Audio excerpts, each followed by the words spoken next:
Assalamualaikum warahmatullahi wabarakatuh. Perkenalkan, nama saya Muhammad Irfan, NPM 214060-2002. Baiklah, di video kali ini saya akan membahas materi tentang kajian fiksi. Hakikat kajian fiksi. Istilah kajian atau pengkajian yang dipergunakan dalam penulisan ini menyaran pada pengertian penelahan penyelidikan, yang merupakan pembedaan dari perbuatan mengkaji, menelah atau menyelidiki. Pengkajian terhadap karya fiksi berarti penelahan, penyelidikan atau mengkaji, menelah, menyelidiki karya fiksi tersebut. Untuk melakukan pengkajian terhadap unsur-unsur pembentuk karya sastra, khususnya fiksi, pada umumnya kegiatan itu disertai oleh kerja analisis, menyaran pada pengertian mengurai karya itu atas unsur-unsur pembentuknya tersebut, yaitu berupa unsur intrinsiknya. Dari penjelasan dapat ditangkap bahwa sesungguhnya kegiatan analisis itu pada hakikatnya tidaklah kegiatan memisahkan dari seluruhnya, tetapi melakukan suatu kegiatan penyelidikan apa saja yang ada di dalam karya sastra tersebut secara keseluruhan, bagian-bagian dari karya sastra itu tersendiri. Tetapi semua itu tergantung dari cara sudut pandang mereka. Para peneliti sastra mengartikan sejatinya kegiatan analisis karyanya seperti apa, karena dari sekian pendapat yang dikemukakan pastinya mempunyai alasan tersendiri yang menguatkan argumennya masing-masing.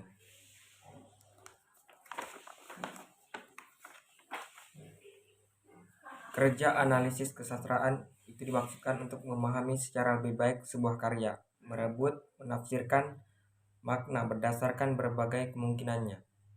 Cara kerja tersebut dilandasi suatu asumsi bahwa karya fiksi yang merupakan sebuah totalitas dan kebulatan makna itu dibangun secara koherensif dan kurung tersusunnya uraian atau pandangan, sehingga bagian-bagiannya berkaitan satu dengan yang lain oleh banyak unsur intrinsik. Pembacaan retroaktif dan hermeneutik itu berdasarkan konvensi sastra, yaitu puisi itu merupakan ekspresi tidak langsung. Dalam pembacaan ini, pembaca lebih memahami apa yang sudah dia baca untuk kemudian memodifikasi pemahamannya tentang hal itu.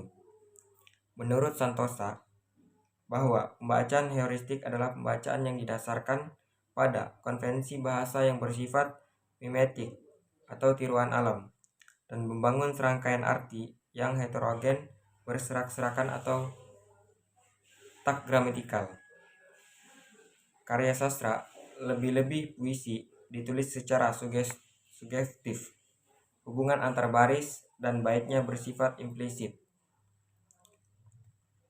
Hal ini disebabkan oleh puisi itu hanya mengekspresikan inti, gagasan atau pikiran.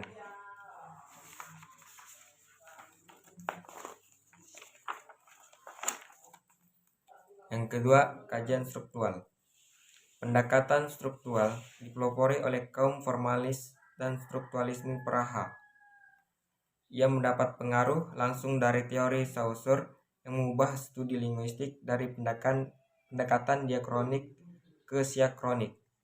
Selain istilah struktural di atas, dunia kesastraan atau termasuk linguistik mengenal istilah strukturalisme yang dapat dipandang sebagai salah satu pendekatan kesastraan yang menekankan pada kajian hubungan antar unsur pembangun karya sastra yang bersangkutan. Analisis struktural karya sastra yang dalam hal ini dapat dilakukan dengan mengidentifikasi, mengkaji, mendeskripsikan fungsi dan hubungan antar unsur intrinsik fiksi yang bersangkutan. Mula-mula dideskripsikan, diidentifikasikan. Misalnya, bagaimana keadaan peristiwa, plot, tokoh dan penokohan, latar, sudut pandang, dan lain-lain. Kemudian diuji cobakan bagaimana fungsi-fungsi masing-masing unsur dalam menunjang makna keseluruhan dan bagaimana hubungan antar unsur itu sehingga secara bersamaan membentuk sebuah totalitas kemaknaan yang terpadu. Analisis struktural juga berupa kajian menyangkut relasi unsur-unsur dalam mikroteks. Satu keseluruhan wacana relasi mikroteks itu misalnya berupa kata-kata dalam kalimat, kalimat-kalimat dalam alinea atau konteks wacana yang lebih besar. Salah satu cara untuk menganalisis dalam suatu sastra adalah dengan cara melakukan suatu pendekatan, karena pendekatan itu sebagai suatu prinsip dasar atau yang dapat digunakan oleh seseorang suatu mengapresiasi karya sastra dapat bermacam-macam. Selanjutnya teori ketiga, kajian semiotik. Dalam melihat karya sastra yang memiliki sistem tersendiri, semiotik tidak terbatas pada sosok karya tersebut, tetapi juga menghubungkan dengan sistem yang berada di luarnya. Sistem yang berada di luar karya sastra adalah sebuah dimensi, data, fenomena yang mereaksi bagi kelahiran karya sastra tersebut. Berarti semiotik tidak dapat melihat karya sastra hanya sebagai objek materi seni, tetapi juga melihatnya dalam perspektif yang lebih luas, yaitu kehidupan manusia, tata nilai, lembaga, masyarakatan, dan adat istiadat. Semiotika adalah ilmu tentang tanda-tanda. Ilmu ini menganggap bahwa fenomena sosial masyarakat dan kebudayaan itu merupakan tanda-tanda. Contoh kajian semiotik, tanda-tanda itu dapat berupa gerakan anggota badan, gerakan mulut, mata, bentuk tulisan, warna, bendera, karya seni terdiri sastra, lukis, patung, film, tari, musik yang berada di sekitar kehidupan kita. Hubungan sintakmatik dan paradigmatik. Salah satu teori Saussure yang dipergunakan secara luas di bidang kajian kesastraan adalah konsep sintakmik dan paradigmatik. Hal ini juga dilakukan oleh Ronald Barthes dan Tzvetan Todorov, mengelompokkan kedua konsep itu ke dalam aspek sintaksis dan semantik. Sedang hubungan asosiatif itu disebut hubungan sintakmatik. Hubungan sintakmatik dan paradigmatik dapat diterapkan pada kajian fiksi ataupun puisi.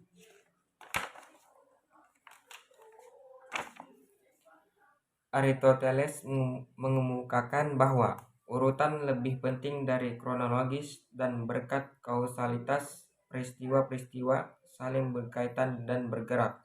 Dalam sebuah teks fiksi, keduanya dapat ditemui menurut Foster urutan kausalitas membentuk plot, sedangkan temporal membentuk cerita. Contoh yang berisi urutan kronologis murni adalah kronik atau catatan harian, sedangkan kausalitas murni adalah wacana aksiomatis, data atau argumentatif.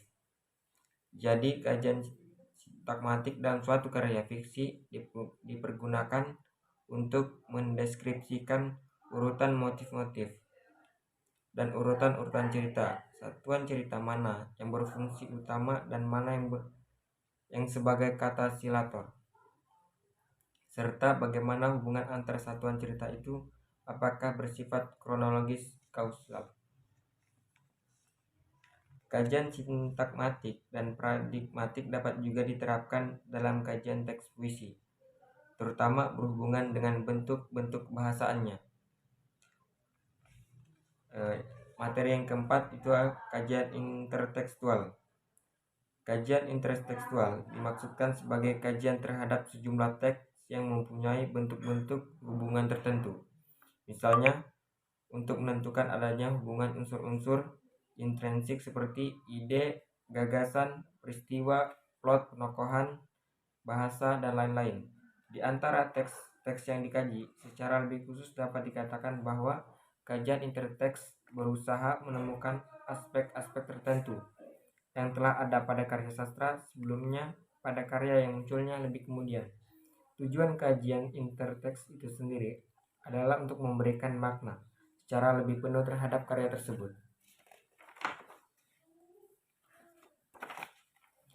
Kajian intertekstual berangkat dari asumsi bahwa kapanpun karya ditulis tidak mungkin lahir dari situasi kekosongan budaya. Unsur budaya termasuk semua konvensi dan tradisi di masyarakat dalam wujudnya yang khususnya berupa teks-teks kesastraan yang ditulis sebelumnya. Selanjutnya, dekonstruksi. Teori dekonstruksi ini menolak pandangan bahwa bahasa memiliki makna yang pasti, tertentu, dan konsisten, sebagaimana halnya pandangan strukturalisme klasik. Jika struktural dipandang sebagai suatu yang sistematik, proyek keilmuan atau secara umum diartikan sebagai science of science, post-strukturalisme justru mengkritik hal itu sebagai sesuatu yang mungkin mengdekonstruksi sebuah wacana atau kesastraan. Dengan demikian adalah menunjukkan bagaimana meruntuhkan filosofi yang melandasinya atau berposisi secara hierarkis terhadap sesuatu yang menjadi landasannya. Pendekatan dekonstruksi dapat diterapkan dalam pembacaan karya sastra dan karya filsafat. Menurut Derrida, teori Saussure yang memandang adanya keterkaitan yang padu antara ujaran dan elemen tulisan atau signifian, dan makna yang diacu signifit atau signifi sebenarnya tidak ada. Kita tidak pernah memiliki makna yang tertentu dari bentuk-bentuk ungkapan kebahasaan, melainkan hanya memiliki efek makna yang kelihatan makna yang semu. Pembacaan karya sastra, menurut paham dekonstruksi, tidak dimaksudkan untuk menegaskan makna sebagaimana halnya yang lazim dilakukan. Sebab sekali lagi, tidak ada makna yang dihadirkan oleh suatu yang sudah menentu, melainkan justru untuk menemukan makna kontradiktifnya, makna ironisnya. Pendekatan dekonstruksi bermaksud untuk melacak unsur-unsur aporia, yaitu yang berupa makna paradoksal, makna kontradiktif, makna ironi dalam karya sastra yang dibaca. Unsur dan bentuk-bentuk dalam karya itu dicari dan dipahami, justru dalam arti kebalikannya. Unsur-unsur yang tidak penting dilacak dan kemudian dipentingkannya. Contoh penerapan dekonstruksi. Paham ini berusaha menghancak makna-makna kontradiktif bersifat kontradiksi, yaitu pertentangan antara dua hal yang sangat berlawanan atau bertentangan. Makna ironi, situasi yang bertentangan dengan yang diharapkan atau yang seharusnya terjadi. Dalam karya sastra yang dibaca, unsur dan bentuk-bentuk dalam karya itu dicari dan dipahami justru dalam arti kebalikannya. Unsur-unsur yang tidak penting dilacak dan kemudian dipentingkannya. Sekian yang dapat saya sampaikan, semoga bermanfaat. Assalamualaikum warahmatullahi wabarakatuh.